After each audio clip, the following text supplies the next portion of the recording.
Hello, আসসালামু আলাইকুম। ওয়ালাইকুম আসসালাম। যে পাগলা পীর দারুস সালাম বালিকা দাখিল মাদ্রাসার সুপার সাহেব বলছেন? জি বলছি। কই আছেন আপনি? বাসায়। আমি সাংবাদিক হামিদুর রহমান লিমন বলছিলাম, ক্রাইম রিপোর্টার বাংলা FM। হ্যাঁ। আমি তো আপনার প্রতিষ্ঠানের সামনে দাঁড়াই আছি, আপনি কি আসতে পারবেন? না না, আজকে একটু ভালো লাগছে। ও, আপনার বাসাটা কোথায়? হ্যাঁ, আপনার বাসাটা কোথায়? আমার বাসাটা হাজিরহাটের ভিতরে যাওয়া লাগবে অনেক কিছু।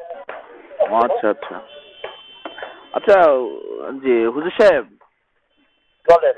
আপনার ওই যে জাদু মেম্বার, আপনার হচ্ছে এই প্রতিষ্ঠানের সভাপতি নাকি?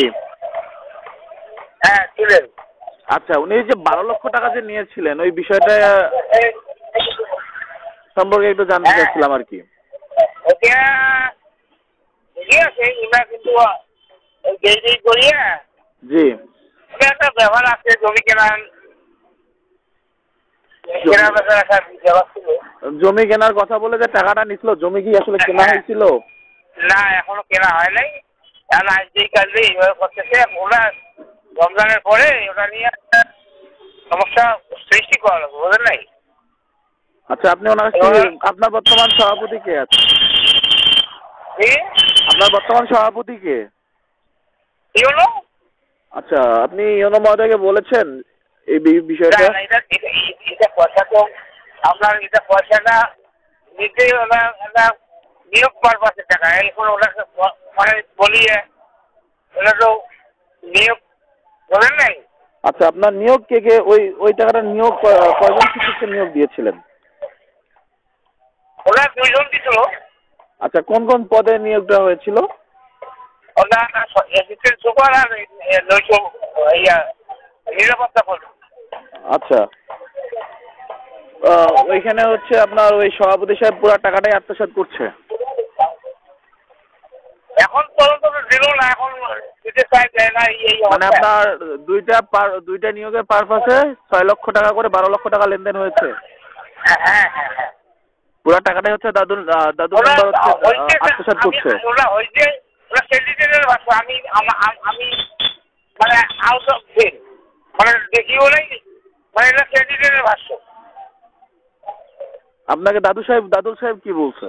দাদু সাহেব না, ওই তো দিতে চাই, দেবো, জমি টিভি দেবো, এই খবর। আপনার ক্যান্ডিডেট দুজনের নাম কি কি? একজন হলো, একজনটার নাম হইলো তোমার শাহজাহান আলী। আচ্ছা, ও অ্যাসিস্ট্যান্ট সুপার। আমার নাম হলো মেহেদি হাসান। আচ্ছা, আপনার নাম কি? আমার নাম তাজুল ইসলাম। তাজুল ইসলাম। আচ্ছা আচ্ছা। কত বছর থেকে আপনাকে দিব বলে ঘোরাচ্ছে? বছর খানেক হয়।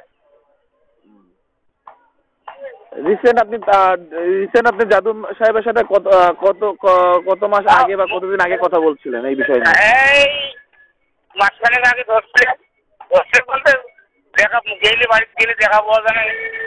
মেলা দেখছি বাড়ি অবশ্য, যে আপনি এরা করলেন, এরা সমাধান করি দেন। আচ্ছা, জি। এখন আপনি কি চাচ্ছেন দাদু সাহেব? হ্যাঁ বলেন। মানে এখন আপনি এটাকে নিয়ে কি চাচ্ছেন বা কি করতে চাচ্ছেন? আর রোজা রমজান মাস বের হইলে আমি একটা শরীর সমাবেশ একটা ডাকিয়ে। আচ্ছা, এই যে আপনারা নিয়োগ পারপাসে যে টাকাটা নিলেন এটাও তো অবৈধ নাকি? হ্যাঁ বুঝলেন না, ওই জন্য আমি নেই আমি মানে আমি এই সরকারি বিধি মোতাবেক দেওয়া লাগছে, বুঝলেন নাই? আপনি তো এটা সদস্য সচিব ছিলেন, ওই নিয়োগ বোর্ডের সদস্য সচিব তো ছিলেন আপনি।